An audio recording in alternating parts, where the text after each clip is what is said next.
안녕하십니까. 레필입니다.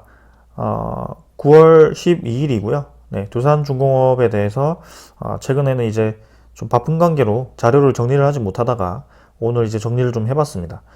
계속해서 이제 소스에 대해서 좀 여러분들께 정리를 해서 말씀드린다고 얘기를 좀 했었는데 지금 이제서야 좀 정리를 하게 되었고 정리를 막 그렇게 자세하게는 못했습니다. 하지만 전체적으로 두산중공업을 좀 훑고 지나가 보자. 왜 우리가 두산중공업을 가지고 가야 되고, 우리가 왜 두산중공업을 상승으로 생각을 하고 있고, 두산중공업이 앞으로 비전이 있는 기업인지, 거기에 대해서 좀 생각을 하면서 가져가 보면 좋을 것 같습니다. 자, 그래서 두산중공업에 대해서 좀 보도록 하겠습니다. 자, 먼저, 네, 소스들을 제가 좀 정리를 해봤고요. 첫 번째는 이제 당연히, 네, 원자력 발전일 수밖에 없습니다. 원자력 발전에 대한 소스고요. 그 원자력 발전 중에서도 여러 가지 국가들에 대해서 지금 수주 소식이 좀 들려오면서 기대감이 높아지고 있는 그런 상황입니다. 그래서 최근에 두산중공업이 크게 한번 올랐다가 내렸다가 다시 한번 이제 주가를 좀 올리기 위한 준비를 하고 있는데요. 분명히 이제 두산중공업도 차곡차곡 이렇게 주가가 파동을 타면서 올라가고 있기 때문에 저점을 높여가고 있죠. 거기에 대해서 좀 핵심적으로 포인트를 잡고 가시면 될 것 같습니다. 그래서 일단 원자력 발전에 대해서 얘기를 먼저 말씀드리겠습니다. 첫 번째는 당연히 체코 원전입니다. 체코 원자력 발전은 꾸준히 얘기가 나왔었고요. 원자력 발전 지금 소식 중에는 거의 제일 빠른, 진행 속도가 제일 빠른 소식이 아닐까, 네, 그렇게 생각합니다. 그래서 체코 원전은 지금 내년에 발주가 날 수 있는 그런 상황이고요. 지금 올해 이제 보안 안보 평가를 시작을 했다고 합니다. 그래서 규모는 두코바니, 네, 그 도시의 8조 원 규모 고요. 두 개였죠. 아마 두 개였던 걸로 기억을 하고 있는데 한 개였나요? 한 개였나? 한 개였던 것 같습니다. 그래서 그 정도 규모를 이제 입찰을 준비를 하고 있고요. 정치권 갈등으로 인해서 뭔가 말이 되게 많았습니다. 이게 러시아 쪽으로 가야 되나, 러시아를 배제를 해야 되나, 뭐 그런 식으로 많이 얘기가 오고 가고 그랬었는데 이제 올해 중순쯤에 결론이 났죠. 그래서 중국과 러시아는 이제 빼고 이제 한국, 한수원과 그다음에 EDF 이용이 프랑스입니다. 그다음에 웨스팅하우스 미국 이렇게 3파전으로 진행이 된다라고 얘기를 했습니다. 그래서 안보평가를 시작해서 두코바니 원전 입찰 속도가 이제 나고 있는 상황이고요. 안보평가는 빠르면 올해 말에 완료가 되어서 결과를 준다라고 했습니다. 원래는 이제 11월 달에 결과를 준다라고 제가 기억을 했던 것 같은데 일단 11월까지 한번 지켜보겠습니다. 그래서 여기서 상당히 이제 좀 유리한 자리를 차지를 하고 있다라고 저는 생각을 하고 있었고요. 체코랑은 또 두산중공업이 두산 스코다였나요? 네, 그런 이제 기업들이 있고요. 체코 쪽에 또 삼성전자와 같은 그 우리나라 좀 핵심적인 기업들이 많이 있습니다. 2차 전지 기업들도 많고요. 삼성 SDI도 있고요. 그래서 그런 거를 좀 보았을 때는 확실히 원자력 발전을 또 그런 기술들과 엮어가지고 좋은 움직임을 또 좋은 시너지를 낼 수 있지 않을까라는 생각을 합니다. 그래서 그 당시에는 이제 한수원 경영진이 체코 원전 산업을 관장하는 체코 에너지 산업 연합회와 CPIA라고 하죠. 그런 회동을 하면서 원전 기술의 홍보를 좀 했고요. 여기에 대해서 이제는 올해 말 정도에 이제 빠르면 소식이 나올 수도 있다. 기다려 보도록 하겠습니다. 자, 그 두 번째는 이제 우크라이나 원자력 발전이고요. 여기에 대해서는 이제 프로젝트 규모는 이제 35조 원입니다. 체코보다는 훨씬 큰 프로젝트고요. 하지만 아직까지는 가시화된 그런 건 아닙니다. 하지만 보시면 이제 우크라이나가 웨스팅하우스 기술을 이제 이용을 해가지고 미국과 이제 좀 협력을 하는 것 같아요. 그래서 우리나라는 이제 이 입찰에 본격적으로 참여를 못했지만 그 다행인 것은 미국과 우리나라가 또 이제 원전에 대해서 협력을 한다라고 이제 얘기를 했잖아요. 그래서 거기에 대해서 이 우크라이나가 이제 웨스팅하우스 원전이 진행되겠지만 그 웨스팅하우스 원전 내에서도 이제 두산중공업이 그 기자재를 납품한 경험이 있습니다. 그게 그 어느 나라였는지 제가 기억이 잘 안 나가지고 이게 다루진 않았지만 웨스팅하우스와 이제 두산중공업도 이렇게 협력 관계를 가지고 있고 그 납품 이력도 있기 때문에 충분히 이 우크라이나 원전에 대해서도 두산중공업이 참여를 할 수 있는 그런 상황입니다. 그래서 이 우크라이나는 이제 AP-1000 기술을 적용해서 4개의 발전소를 추가로 건설할 예정이고요. 프로젝트 총비용은 최대 35조 원에 이를 전망이라고 합니다. 그래서 AP-1000 이것은 이제 AP 다음에 이제 붙는 숫자가 용량이고요. 메가와트라고 보시면 됩니다. 그래서 1400메가와트가 지금 제일 큰 용량이라고 보시면 될 것 같고, 우리나라도 1400메가와트 납품 경험이 지금 이제 우리나라 국내 지금 원전 건설을 진행하면서 납품 경험이 있는데요. 거기에 대해서는 확실히 좀 기술력을 가져서 참여를 하고 있습니다. 자, 그 다음에는 이집트 원자력이고요. 이집트는 35조 원 규모입니다. 제가 저번 주인가 좀 이것도 다뤘던 것 같습니다. 그래서 카이로 쪽, 북쪽 300km죠. 여기서 이제 협력 합의서를 체결한 원전 사업 규모가 VVER 1200, 요것도 이제 용량이고요. 4기라고 합니다. 그래서 4800메가와트 규모로 알려져 있고요. 총 사업비가 35조 원이라고 합니다. 그러니까 여기서는 이제 이집트는 러시아가 85%, 이집트가 15% 지분으로 참여를 하고, 주계약자가 ASE사라고 합니다. 그래서 이 회사는 VVER EPC를 수행하는 로사톰 자회사고요. 로사톰이 이제 그 원자력 기술이 굉장히 좋습니다. 러시아 쪽. 그래서 아무래도 보안 위협으로 동유럽이라든지 그런 유럽 국가들이 이 러시아 로사톰을 좀 배제를 하기도 하는데요. 중국과 러시아를 배제를 하죠. 하지만 기술력만큼은 로사톰도 무시를 할 수 없습니다. 왜냐하면 옛날부터 뭐 체르노빌 이런 데 있죠. 그런 원자력 발전을 일찌감치 지어 왔었고, 그런 기술을 많이 쌓아 왔을 겁니다. 원자력 누출도 있었기 때문에 그런 경험에 있어서는 굉장히 노하우가 많을 것이고요. 그래서 기술력은 좋지만 좀 이제 유럽이라든지 그런 동유럽 쪽, 그쪽에는 배제를 좀 하고 있는 상황입니다. 하지만 이집트는 이렇게 로사톰 자회사를 통해서 이렇게 공사를 진행하려고 하는 거고요. 그래서 한수원도 이제 여기에 대해서 뭐 크게 뭔가 바라고 있는 건 아니지만, 그래도 터빈 EPC 분야에서 참여를 이렇게 한다라고 합니다. 그래서 또 여기 이집트 원자력도 있다라는 것을 여러분들께 알려드리는 거고요. 그 다음에는 이제 사우디 원자력 발전입니다. 사우디 원자력은 뭐 8조에서 10조 정도 되는 것 같습니다. 그래서 10조가 아니죠. 사우디 원전은 이제 1400메가와트 차세대 원전 2기라고 한다면 거의 뭐 하나에 10조라고 한다면 20조 정도 규모가 되지 않을까, 뭐 그런 생각이네요. 그래서 사우디아라비아가 이렇게 1400메가와트급 2기를 짓기로 했고요. 원래는 이제 사우디 쪽이 우리나라와 원전 협력을 굉장히 많이 하던 그런 국가입니다. 그래서 SMR 관련해서도 우리나라와 협력을 많이 했는데요. 지금 최근에 우리나라에 대한 그런 탈원전 기류라든지 그런 것으로 인해서 좀 이제 사우디가 뭔가 와가지고 아무것도 뭐 성과 없이 좀 돌아갔다, 뭐 그런 기사도 좀 있었던 것 같습니다. 그래서 사우디와 좀 협력을 잘 해가지고 다시 한번 원자력에 대해서 협력을 좀 해가면 좋을 것 같고요. 지금 이제 2015년에 한국이 이제 양해각서를 맺는데 수주 가능성이 높은 상황이었다고 하죠. 하지만 이제 뉴스케일사가 뒤늦게 수주전에 뛰어들어서 적극적인 로비 활동을 펼치면서 라이벌 구도를 형성을 했다라고 합니다. 뉴스케일 쪽은 이제 SMR 쪽으로 유명한 기업입니다. 그래서 SMR 그 소형 모듈 원전에 대해서 또 사우디아라비아도 관심이 많기 때문에 이렇게 뉴스케일 파워가 좀 이렇게 경쟁자로 들어온 것 같고요. 사우디 재정 압박으로 이제 국제 입찰이 미뤄지고 있는 상황이라서 여기도 이제 뭔가 가시적인 그런 입찰 상황은 아닙니다. 그래서 사우디도 아직 예비로 그냥 보시면 될 것 같고, 그 다음은 이제 폴란드이고요. 폴란드는 오는 이제 2026년 원전 1호기를 착공을 하고 2040년까지 총 6기의 원전을 건설할 방침이라고 합니다. 그래서 한수원과 프랑스 EDF, 웨스팅하우스의 3파전이 예상이 된다라고 하고요. 마찬가지로 폴란드도 이제 체코와 비슷하게 진행이 될 것 같습니다. 그래서 동유럽 국가들이 지금 한국, 프랑스, 미국 이렇게 세 가지 국가를 통해서 원자력을 수주를 준비를 하는 것 같고요. 이렇게 동유럽 국가들이 좋은 우리나라의 그런 뭔가 무대로 거듭나기를 기대해 보겠습니다. 그래서 착공은 이제 2026년이지만 사실은 입찰 자체는 또 빨리 진행을 해야 되기 때문에 2023년, 뭐 2022년 이때부터 좀 입찰을 진행하지 않을까, 뭐 그런 생각을 합니다. 그 다음에 루마니아 원자력 발전도 있고요.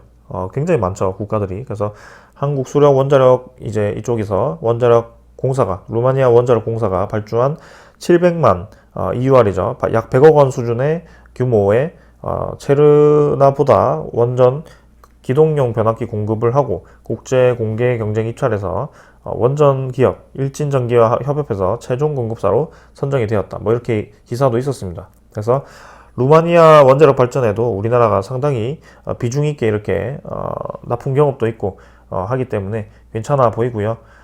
루마니아가 특히 신재생 에너지와 원전 관련해서 6개의 분야에서 우선 투자를 이렇게 한다라고 얘기를 했죠. 그래서 루마니아도 우리나라의 좋은 무대가 될 수 있을 것 같습니다. 자, 그래서 지금 제가 이렇게 말씀드린 원전, 지금 검토 중인 원전 국가들만 벌써 6개 정도가 되는데요. 그 중에는 이제 체코가 제일 가시적인 상황이고, 나머지 이제 뭐 또 있습니다. 영국도 있고요. 그 다음에 어디죠? 이라크도 있었던 것 같고요. 굉장히 지금 많은 국가들이 원전을 검토를 하고 있는 상황입니다. 그래서 우리나라가 지금 해외 수주를 할 수 있는 그런 가능성이 더 커지고 있고요.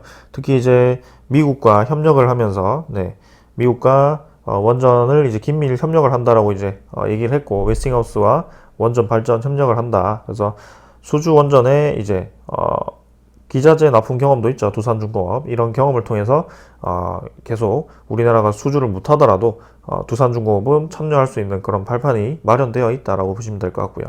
그 다음은 이제 가격 경쟁력 차원에서 웨스팅하우스 대비해서 건설 가격이 3분의 1 수준이라고 합니다. 그래서 원가 절감 입장에서는 굉장히 유리한 수준에 있다. 그래서 기술력을 좀 인정을 받고, 그 다음에 그 뒤에 그 가격 이외에 그 원전을 짓고 나서의 그 서비스가 굉장히 중요할 것 같은데, 조금 더 여기에 대해서 어떻게 경쟁을 할지 지켜봐야 될 것 같습니다. 그래서 아무튼 이래나 저래나 두산중공업은 아주 유리한 지금 위치에 있고, 그만큼 전 세계적으로 납품 경험이 많은 아주 경험이 많은 기업이다 라고 보시면 되겠습니다. 그 다음은 이제 SMR이고요. 여러분들이 잘 아시는 소형 모듈 원전입니다. 뉴스케일 파워는 먼저 이제 SMR 하면 떠오르는 기업이 되었고요. 모듈 한 대당 이제 50MW 전력 생산이 가능한 SMR을 개발을 했고요. 이제 아이다호주의 77MW급 6기 규모의 SMR 구축을 추진을 하고 있죠. 그래서 총 462MW고요. 2023년에 착공을 해서 2029년에 완공을 한다라고 하죠. 그래서 이 한기를 먼저 건축을 하게 될 텐데, 여기에 대해서 두산중공업 기자재를 미리 발주를 한다면 빠르면 이제 올해 말 아니면 내년 초에 발주를 낼 가능성이 크다라고 합니다. 그래서 SMR로만 두산중공업이 4조 4천억, 연 4조 4천억의 그 매출이 발생할 가능성이 크다라고 하니까 지금 SMR이 그만큼 가시화되고 있고 미래 산업으로 점쳐지고 있다라고 보시면 되겠습니다. 그 다음에 이제 두산중공업과 관련이 있는 기업 중에 하나가 엑스에너지죠. 이번에 이제 두산중공업이 엑스에너지와 SMR 주기기 제작 방안 연구, 그 다음에 시제품 제작, 설계 최적화 방안 연구 등을 이제 수행하면서 SMR 설계를 지원하기로 했다라고 하죠. 그래서 이렇게 SMR 설계까지 참여를 하면서, SMR을 설계를 한다는 것은 이 설계를 할 줄 알면은 이미 자족을 할 수 있게 됩니다. 그래서 두산중공업 자체적으로도 SMR을 이제 기자재 납품 이외에도 전체적인 SMR 설계를 할 수 있게 되는 것이고요. 우리나라의 그 SMR 기술이 상당히 높은 수준이기 때문에 이렇게 인정을 받고 또 하는 것 같습니다. 그래서 우리나라도 자체적인 또 SMR 개발을 하게 된다면, 또 웨스팅하우스 말고 이제 뉴스케일 파워 엑스에너지 말고도 또 이렇게 독자적으로 SMR을 수주해서 진출을 할 수도 있을 것 같고요. 저는 개인적으로 굉장히 기대되는 프로젝트들이라고 생각을 합니다. 그래서 고온가스 SMR로 이제 엑스에너지는 뉴스케일 파워랑은 좀 다른 그런 이제 출력 방식이고요. 총 발전량은 이제 320MW로 80MW 원자로 모듈 4기를 이렇게 준비를 한다라고 합니다. 자, 그래서 SMR도 지금 굉장히 시장이 커지고 있고 미래 산업 중에 하나고, 그만큼 두산중공업이 핫하다 이렇게 보시면 될 것 같고요. 그 다음은 이제 수소 신산업입니다. 수소 신사업. 자, 여기선 제가 이제 대표적인 얘기를 좀 간단하게 드리자면, 이제 박정원 회장님이 수소 생산 핵심 역량 확보해서 적극적으로 키우자고 이제 얘기를 했고요. 그룹 차원에서 지금 수소 투자를 아주 크게 하고 있습니다. 자, 여기 정리를 하진 않았지만 대충 이제 적어드리자면, 두산 쪽에서는 이제 수소 모빌리티입니다. 수소 모빌리티고요. 수소 모빌리티라는 것은 이동하는 그런 수단이고요. 드론을 지금 많이 개발하고 있습니다. 수소 모빌리티, 특히 이제 수소 드론을 많이 개발을 하고 있고요. 그 다음에 수소 로봇 쪽으로도 이제 투자를 좀 할 겁니다. 두산 쪽에서도. 그 다음에는 이제 두산중공업이죠. 두산중공업은 아무래도 여기 나오죠. 풍력 에너지를 통해서 그린 수소를 생산하고 수소 액화 플랜트를 통해서 이제 블루 수소를 생산하게 됩니다. 이 기사는 이제 밑에 있고요. 이렇게 두 가지를 지금 블루 수소 생산은 이제 창원에서 이제 공장을 투자를 해서 완공을 앞두고 있습니다. 그래서 내년 완공을 목표로 창원에 짓고 있는 수소 액화 플랜트에서는 블루 수소를 생산을 하고 풍력 발전을 통해서 그린 수소를 제주도에서 생산을 하고 있다고 합니다. 그래서 2023년 매출 1.5조 원을 이렇게 목표로 하고 있고요. 수소만으로도 이렇게 생산하는 것만으로도 매출을 1.5조를 생산한다는 것은 상당히 큰 규모라고 생각을 합니다. 그래서 수소 용량을 이제 키우고요. 두산 퓨얼셀이 이제 또 두산중공업 아래에 있죠. 그래서 두산 퓨얼셀이 이제 수소 연료 전지를 생산을 하는데요. 계속해서 이 연료 전지 시장은 커지고 있고요. 수소에 대해서 그만큼 중요시 되고 있습니다. 자, 그래서 지금 두산 그룹 자체가 지금 이번에 두산중공업을 살리기 위해서 3주 자구안을 하면서 지분 정리도 좀 했고요. 두산 퓨얼셀 지분을 두산중공업에 많이 넘겨줌으로써 그 수직 관계, 지배력을 강화를 했습니다. 그래서 두산중공업이 지금 허리 역할을 하고 있는데 그만큼 이렇게 힘을 많이 실어주는 것 같습니다. 자, 그 다음에는 이제 풍력에너지고요. 풍력에너지는 내년 수주 목표 올해 도배 규모인 9천억 원 이상이고요. 두산중공업은 지난 6월에 공급 계약을 체결한 제주 한림 해상풍력단지에 5.5메가와트 해상풍력 발전기 모델을 처음 공급할 예정이라고 합니다. 지금 해상풍력 발전 중에 이제 터빈을 주로 이제 두산중공업이 개발을 하고 있습니다. 그 터빈이 이제 5.5메가와트 용량이 있고요. 그 다음에 8메가와트 용량이 있고 12메가와트 용량이 있습니다. 지금 우리나라 수준은 5.5메가와트 수준이고요. 8메가와트 수준은 이제 두산중공업이 지금 개발을 하고 있습니다. 그래서 정부와 이제 공동 개발을 하는 8메가와트급 모델이 완성되면 전남 신안 해상풍력단지에 참여를 한다라는 계획이고요.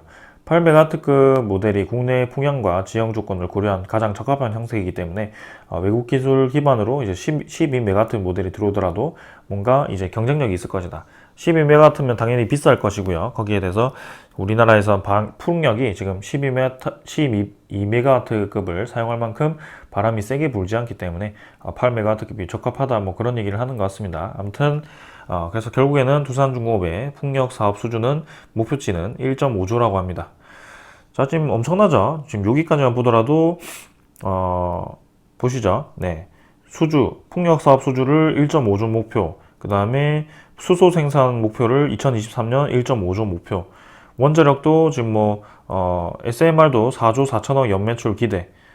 그 다음에 원자력 발전도 이제 수주라면 엄청나게 많고요. 그럼 벌써 제가 봤을 때는 10조 가량 수주를 할 수 있는, 연 10조 이상 수주를 할 수 있는 신사업들이 지금 넘쳐나는 거죠. 지금 기존에 진행되고 있는 사업들도 잘 진행이 되어서 지금 수주를 상당히 많이 하고 있는 것으로 알고 있는데요. 여기에 대해서도 추가적으로 이렇게 수주량이 늘어날 가능성이 크다라는 겁니다. 그만큼 기업이 가치가 있고 비전이 큰 기업이다. 뭐 그렇게 말씀을 드리기 위해서 이렇게 정리를 쭉 하고 있는 거고요. 자, 그 다음은 이제 3D 프린트입니다. 3D 프린트라는 것은 여러분들도 잘 아시다시피 뭐 조그마한 프린트로 막 여러 가지 막 만드는 거 있죠.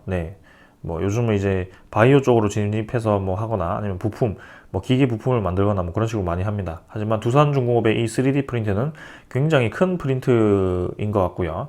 여기에 대해서 두산중공업이 발전용 가스터빈 부품 제작에 활용을 하던 3D 프린트를 이제 항공 분야로 확대를 하는데 적용을 하는데 성공을 했다라고 합니다. 그래서 최초 이제 국산 전투기 KF-21의 3D 프린팅 기술로 제작한 부품을 공급을 했다라고 하고요.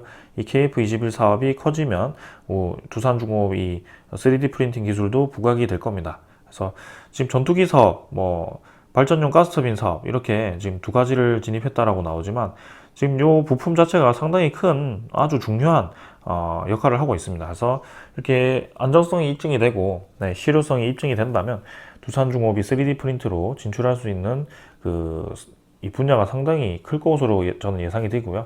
3D 프린트는 지금 뭐 가시화된 그런 실적은 없습니다만 그래도 아주 미래적인 그런 사업이기 때문에 기대가 많이 됩니다. 그리고 그리고 이제 한국세라믹기술원과 두산중공업이 3D 프린팅 네, 가스터빈 소재 기술 협력 MOU를 이제 체결을 하면서 또 이제 세라믹 기술원 차원에서는 네, 소재죠. 물성 평가와 소재에 대한 그런 네, 이런 소재를 연구를 하는 것이고요. 여기에 대해서 가스터빈 코팅층 평가라든지 상호 연구 시설과 장비 활용 등을 통해서 협력을 하겠다. 뭐 그렇게 얘기를 하고 있습니다. 자, 그 다음은 이제 폐배터리 재활용입니다. 요즘 이제 2차 전지 관련주가 굉장히 뜨고 있습니다. 2차 전지 관련주. 그래서 소재 기업들이 상당히 많이 올라가고 있고요. 뭐, 삼성 SDI, SK 이노베이션, LG 에너지 솔루션 뭐 이런 거 있죠. 그건 이제 완성업체들고요. 그 아래에 있는 소재 기업들, 특히 이제 에코프로 BM, 뭐 그런 기업들이 지금 굉장히 관심을 많이 받고 있습니다. 그래서 계속 올라가기 때문에 들어가기도 뭐하고 뭔가 좀 애매한 그런 상황이기도 한데요. 아무튼 그만큼 뜨겁게 지금 2차 전지가 관심을 받고 있는데 그 2차 전지를 이제 생산하는 데 집중되어 있는 반면에 이렇게 폐 배터리를 재활용할 수 있는 네, 앞으로의 그 폐 배터리가 활용될 수 있는 그런 시장을 개척하는 것도 상당히 중요한 것으로 생각이 됩니다. 제가 글자를 잘못 썼네요. 그래서 폐 배터리 재활용을 이제 하게 되는데 두산중공업은 그 탄산 리튬 분해를 통해서 리튬을 재활용을 한다라고 하죠. 그래서 리튬을 사용하게 되면 네, 탄산 리튬이 되는 것 같아요. 그래서 탄산 리튬을 통해서 리튬을 이제 그 탄산을 분해를 하면서 리튬 재활용을 하는 것 같고요. 친환경 기술을 이제 개발을 했다라고 하죠. 그래서 전기 흡착식 결정화 기술을 통해서 탄산 리튬을 회수를 하게 되고 1,500톤 규모의 폐배터리 처리 가능한 설비 실증 사업을 추진을 하고 있다라고 하죠. 그래서 이 폐배터리 시장도 이제 앞으로 네, 굉장히 커질 거고요. 배터리를 이만큼 많이 사용할수록 다 사용하고 이제 용량이 끝난 네, 리사이클링이 끝난 아니죠. 리사이클링이 필요한 그런 배터리들이 많이 나올 겁니다. 그래서 두산중공업이 이 시장을 선제적으로 선점하기 위해서 이렇게 기술을 개발을 하고 있고요. 저는 굉장히 좋은 기술이라고 생각합니다. 그 다음에 이제 가스터빈이고요. 가스터빈은 이제 세계 이제 5번째 개발 국가죠. 네, 두산중공업이 세계에서 5번째로 개발을 했고요. 가스터빈 이제 국내외로 이제 수주가 나올 것으로 기대가 됩니다. 그래서 가스터빈 발전소 24개가 이제 신규로 이제 나올 것이고요. 최근에 이제 탈석탄을 진행을 함으로써 LNG 발전으로 이제 전환을 하고 있죠. 석탄 발전소에서 LNG로. 그래서 LNG 가스터빈이 필요합니다. 그걸 이제 24개가 신규로 나올 텐데 거기서 15개 이상을 수주를 할 것이라고 계획을 하고 있고요. 국제과제를 통해서 가스터빈 원천 기술을 확보를 하고 공장 설치를 끝냈기 때문에 하반기부터는 김포 열병합 발전소 네, 운영을 통해서 테스트에 돌입을 한다라고 하죠. 그래서 여기서 이제 실증이 완료되면 본격적으로 납품이 가능하고요. 네, LNG 가스터빈 역시 대규모 수주가 이제 기대가 되죠. 그래서 전량 수입에서 쓰던 LNG 발전용 가스터빈을 국내 최초 세계에서 5번째로 개발을 해서 이제 납품을 할 거고 한 개당 이제 가격이 수백억이라고 합니다. 그래서 2019년 기준으로 가스터빈 구매 비용이 8조 1천억 원이고 유지 보수 기타 비용을 더하면 12조 3천억이 왔다고 하죠. 그래서 이렇게 많은 양의 매출을 두산중공업이 대부분 차지를 할 수 있는 그런 아주 절호의 찬스가 왔다라는 겁니다. 그래서 이 중에서도 상당 부분 절반만 하더라도 6조 수주를 할 수 있는데 앞선 그 신기술을 통해서 수주를 한 양에 대해서 6조를 추가로 합니다. 벌써 16조 정도? 네. 어마어마하죠, 지금. 네. 사업 크기가 지금 어마어마합니다, 지금. 여기에다 이제 기존에 잘 하고 있는 해수 담수화 플랜트, 두산중공업, 사우디 플랜트 부품 합작사 설립. 그래서 사우디 쪽과 이제 해수 담수화 플랜트 이번에 최근에 큰 이제 수주를 했었죠. 그때 제 기억으로는 이제 7,700억 정도였던 걸로 기억을 하는데 6천억이었나요? 아무튼 그 수천억 규모의 이제 플랜트를 수주를 해서 지금 거기서 짓고 있습니다. 그래서 두산중공업이 또 사우디 플랜트 부품 합작사를 설립을 하면서 또 이렇게 승인을 받으면서 사우디와 또 협력을 강화하는 모습이고요. 이런 해수 담화 플랜트와 같은 그런 기존의 플랜트를 제공을 하면서 또 뭐 그런 솔루션을 제공을 하면서 네, 원전까지도 엮어간다면 원전 수주에서도 유리한 그런 입지를 다질 수도 있고요. 지금 이제 두스르 70%, 아람코 15%, 두산중공업 15% 투자 비중을 통해서 이렇게 합작사를 만듦으로 인해서 네, 좋은 결과를 뽑기 위해서 준비를 하고 있습니다. 그래서 기술화 차별로 이제 승부를 한다라고 하고요.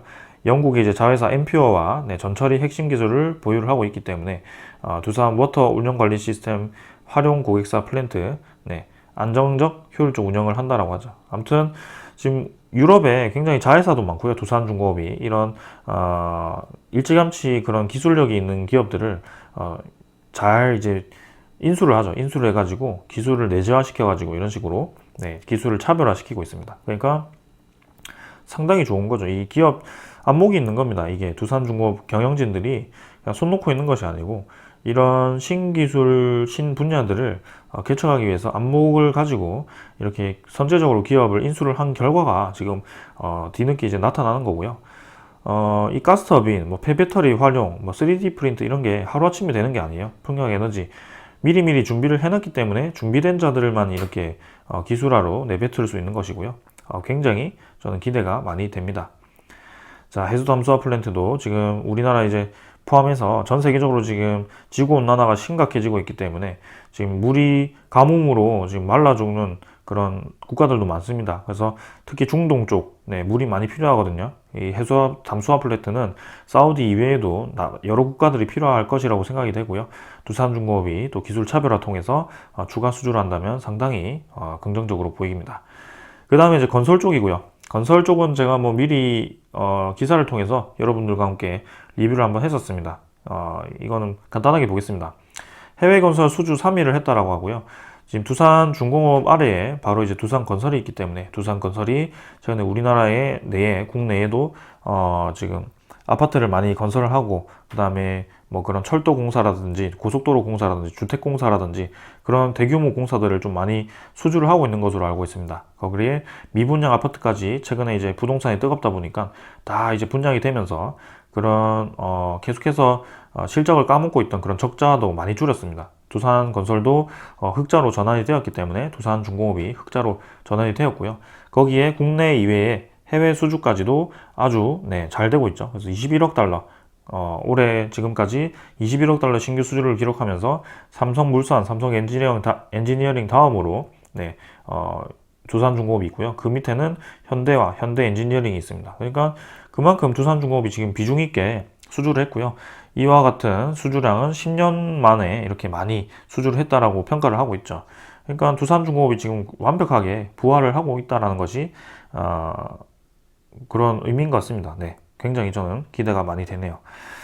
자, 그래서 건설 쪽도 지금 잘 진행이 되고 있고 그 다음 마지막은 이제 원전 해체 시장입니다. 자, 이것도 굉장히 큰 기대가 되죠. 2030년까지 원전 해체 시장은 세계적으로 123조 규모에 이를 것으로 예상이 됩니다.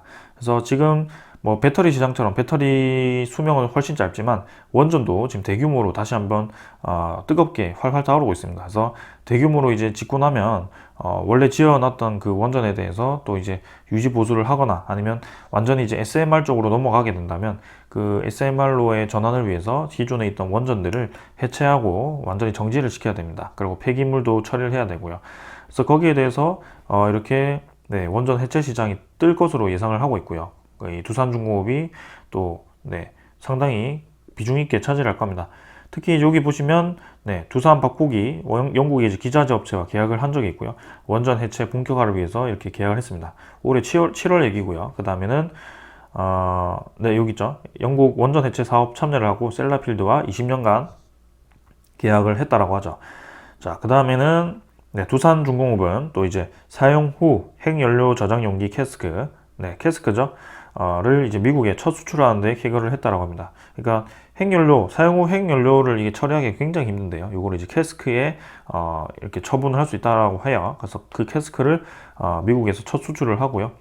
이 원전 해체를 위한 이 기자재, 뭐 그런 것들이 두산중공업이 다 솔루션이 있는 것 같습니다. 그래서 이 캐스크에 대한 설명이 있죠. 캐스크는 원자로에서 연소를 마친 뒤 배출된 사용 후 핵연료를 운반하고 저장하는 데 사용하는 특수 용기라고 합니다. 그래서 이렇게 방사선과 열을 안전하게 관리해야 하므로 특수 설계와 고도의 제작 기술을 필요로 하기 때문에 아무나 만들지 못하는 용기입니다. 그거를 두산중공업이 만들고 있다라고 하고요.